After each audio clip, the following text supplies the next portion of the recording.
안녕하세요, 자두아빠입니다. 오늘은 제가 금강아파트가 2023년도에 얼마대 금액으로 거래가 됐는지, 그리고 2024년도에는 어떠한 방향으로 좀 흘러갈지 이야기를 나눠보는 시간을 가져볼까 합니다. 근데 호평동 금강아파트는 28평형, 30평형, 35평형 이렇게 세 가지 평형으로 나눠져 있는데요. 우리 그래도 가장 관심이 많은 84제곱미터인 35평형 위주로 제가 설명을 좀 해볼까 해요. 죄송하지만은 28평형, 30평형 갖고 계신 분들이라든지 관심 있는 분들한테는 제가 다음에 영상으로 한번 다시 소개를 한번 하겠습니다. 그러면 구독과 좋아요 한 번씩 눌러주시고요. 바로 영상 시작하겠습니다. 네, 우리 금강아파트 23년도에 거래가 어떻게 되었는지 한번 보기 전에 22년도 우리 실거래가부터 한번 좀 보실게요. 근데 볼 게 없어요. 왜냐면요, 제가 알기로는 22년도에 금강아파트 35평형은 거래가 된 게 하나도 없는 걸로 알고 있습니다. 어떻게 한 해 동안 거래가 하나도 되지 않을 수가 있냐고요? 그렇더라고요. 저도 아까 힘들었겠죠. 예. 그래서 제가 곰곰이 한번 생각을 해보고 나름대로 분석을 좀 해봤는데요. 제가 찾은 이제 이유는 두 가지였어요. 첫 번째는 평동뿐만이 아니라 전국적으로 19년도, 20년도를 지나면서 최고가를 찍었어요. 예, 아파트 이제 금액이 천정부지로 올라갑니다. 그리고 나서 22년도에 기점으로 해서 다시 이제 지하까지 이제 파고 내려가기 시작해요. 근데 우리 호평동 금강아파트 주위 이제 아파트가 있을 거 아니에요. 구축 아파트는 상대적으로 금강이 떨어진 거에 비해서 좀 더 많이 떨어졌어요. 만약에 금강 아파트가 올라간 거 대비 한 50% 정도 떨어졌으면은 주위의 구축 아파트는 거의 한 80%, 한 85% 정도 떨어졌거든요.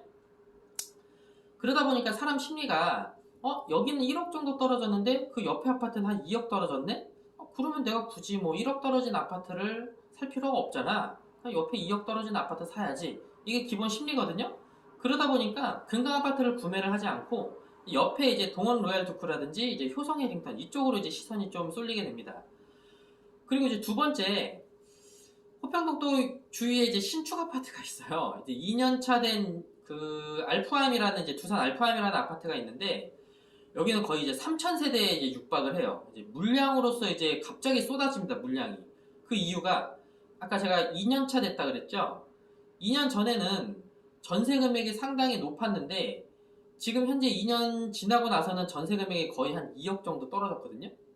그러니까 전세를 놨던 이제 임대인들이 그 한 1억 5천에서 2억 정도의 차익을 내줄 돈이 없다 보니까 다들 이제 금매로 처분을 합니다. 이제 그 금액이 사후 후반까지 떨어졌어요. 금가부터 35평형이 많이 떨어져도 한 5억대 미만으로 떨어지진 않았거든요. 그러다 보니까 여기서도 사람 심리가 이제 작용을 하죠.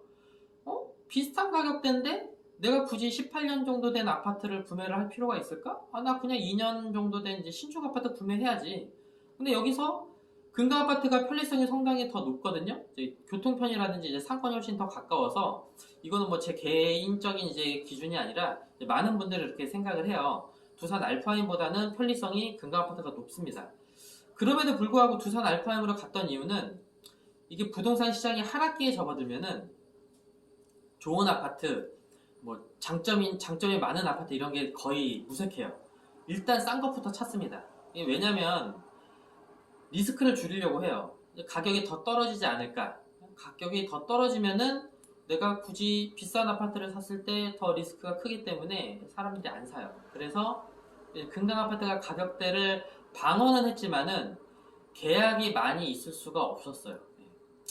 그러다 보니 2022년도엔 거래가 하나도 안 됐고, 제가 볼 때는 다행히 이제 2023년도에 이제 들어서면서 이제 한두 개씩 거래가 됩니다. 그래서 지금 이제 11월인데 약 한 11개월 동안 한 10개, 한 11개 정도 이제 한 달에 한 건 정도 꼴로 이제 거래가 됐는데요. 그래서 지금 한 10건 정도 가지고 제가 한번 그래도 얘기를 좀 해볼게요. 제가 이제 캡처를 해놓은 게 있어요. 우리 23년도에 35평 어떻게 거래되는지 이제 캡처를 좀 했는데, 여기 보시면은 우리 18층이 4억 3천에 거래가 됐고, 또 여길 보면은 이제 12층이 5억 4천에 거래가 된 거 있어요. 이거 두 개 제외하고는 보통 제가 볼 때 한 4억 7천대에서 4억 9천대 거래가 됐거든요. 또 시세는 4억 7천대에서 4억 9천대라고 보여집니다. 뭐 10건 정도밖에 안 되지만은 그래도 대다수가 지금 이 금액대에 거래가 됐고, 뭐 최저 4억 3천, 최고 5억 4천 이렇게 거래가 됐지만, 여기서 왜 18층은 4억 3천에 거래가 됐고 왜 12층은 5억 4천에 거래가 됐어요? 라고 이제 묻는 이제 소비자들이 있어요. 또 아니면 이제 갖고 계시면 이제 소유자들이 있고요. 12층 같은 경우는 제가 거래를 해서 이제 정확히 알아요. 12층이 이제 하나서부터 10까지 완벽하게 이제 인테리어가 되어 있는 집이었거든요.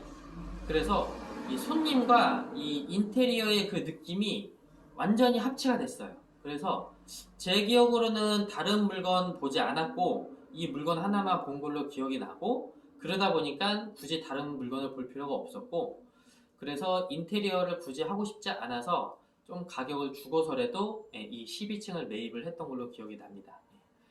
그리고 18층 같은 경우는 제가 거래를 하진 않았지만 좀 여기저기서 이제 좀 들은 얘기가 있거든요. 이거는 일반적으로 입주되는 매물이 아니었고요. 우리 월세가 껴있는 투자 매물이었어요. 그리고 보통 투자자가 매입을 하게 될 때는 가격을 자꾸 깎으려고 합니다. 그리고 투자자가 갖고 있는 매물들은 시세를 최대한 받으려고 하기보다는 빨리 털어내기 하기 위해서, 지금처럼 이렇게 하락기에 접어들게 되면은 빨리 털어내기 위해서 가격을 좀 최대한 급매로 처분을 해요. 그런 게 매수자, 매도자가 좀 잘 맞아서 좀 최저가로 거래가 되지 않았나 싶어요. 그래서 최저가 4억 3천, 최고가 5억 4천, 그리고 나머지 이제 층수들은 4억 7천대에서 4억 9천대, 이렇게 해서 보통 10건이 이제 지금 거래가 된 걸로 자두아빠가 좀 분석을 했어요. 그래서 호평동 35평형은 이제 지지선, 이제 방어선이라고 얘기를 하죠. 그게 저는 한 4억 8천 전후라고 이제 보여집니다. 이걸로 봤을 때는 우리 이제 2024년도에 35평이 과연 어떻게 거래가 될 것인지 좀 예상을 할 수 있는데요. 정답이 아닐 수도 있어요. 제가 볼 때는 등락폭은 거의 없다라고 보여집니다. 24년도 상반기까지는. 그래서 똑같이 4억 8천 전후에 거래가 되지 않을까 생각이 들어요. 그 이유는 일단 현재 나와 있는 매물들이 호가보다는 확실히 5억대 많이 편성이 되어 있어요. 좀 가장 저렴하게는 지금 한 4억 8천대의 물건들도 나와 있는데, 역시나 이거는 매도자들도 공부를 한다라는 거죠. 공부라기보다는 이제 실거래가를 이제 받겠죠. 4억 8천대 전후로 해서 거래가 되다 보니까 데드라인이 정해지신 분들, 뭐 2월까지 팔아야 된다, 뭐 3월까지 팔아야 된다라는 분들은 지금 금액을 지금 걱정을 할 상황이 아니에요. 어찌되건 빨리 팔고 나가야 되기 때문에 얼마의 거래가 됐는지를 체크를 하거든요. 그게 이제 4억 8천 전후기 때문에 그 금액으로밖에 내놓을 수밖에 없습니다. 그러면 매수자도 역시나 실거래가를 봅니다. 거래가 되지 않았다라면은 4억 8천에도 나는 비싸다고 생각을 할 수밖에 없죠. 왜냐면 거래가 되지 않았으니까. 근데 다행스럽게도 4억 8천 전후로 해서 거래가 됐어요. 그러면은 2024년도 상반기에 제가 볼 때 4억 8천대, 4억 9천대 꾸준하게 좀 거래가 될 것으로 저는 예상을 하고 있어요. 그리고 우리 이제 뭐 금리가 올라가서 가격이 더 떨어지지 않을까라는 이제 예상하시는 분들도 있기는 한데, 자두아빠는 떨어지지는 않을 것 같다라는 표에 이제 한 표를 던질 수 있어요. 왜냐면은 우리 아파트 매매 가격 논할 때 전세가 논하는 분들 많거든요. 저도 역시나 그 중에 이제 하나인데, 금가아파트 35평형이 전세가가 2억 5천 정도까지 떨어졌다가 지금 한 4억 초중반까지 이제 회복을 했습니다. 좀 많게는 3억 5천, 좀 대다수가 지금 3억 초반에 거래가 되고 있는데, 전세가가 올라간다는 얘기는 매매가가 더 떨어지기는 어렵다라는 약간 제가 볼 때는 좀 증거예요.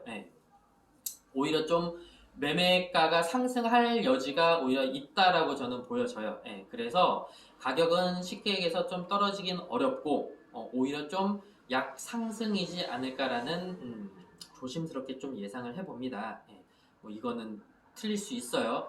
언제나 상승론자와 하락론자는 존재하기 때문에 예, 단 이제 결과가 이제 말을 해주는 거죠. 아, 저 분석이 옳았냐 틀렸냐는 이제 24년도에 보면은 아, 자두 아빠가 예상을 잘 했구나. 예상을 잘 못했구나. 이제 판가름이 나겠죠. 이렇게 한번 우리 금강아파트 35평형 23년도에 어떻게 거래가 됐고 24년도에는 어떤 흐름으로 좀 흘러갈까 좀 얘기를 짧게 나눠봤는데요. 어떠셨어요? 좀 더 궁금하신 분들도 있을 거고, 이 내용으로, 많은 정보, 이 내용으로, 많은 도움이 됐다라고 하신 분들도 있을 겁니다. 예. 일단은 좀 더 궁금하신 분들은 제가 자두아빠 전화번호가 이제 네이버 이제 치면은 나오고 지금 이 영상이 상단에도 있으니까요. 언제든지 전화 주시고요. 새벽에는 전화 주지 마시고요. 예. 제가 최대한 좀 더 자세한 설명과 좀 도움이 됐으면 하는 바람으로 상담을 좀 해드릴게요. 예. 그러면은 이번 영상은 이것으로 끝마치고요. 궁금하신 분들은 전화 주세요. 예, 자두아빠가 상담해드리겠습니다. 그러면은 제가는 다음 영상으로 이제 찾아뵙고요. 오늘 영상 끝까지 시청해주셔서 감사합니다.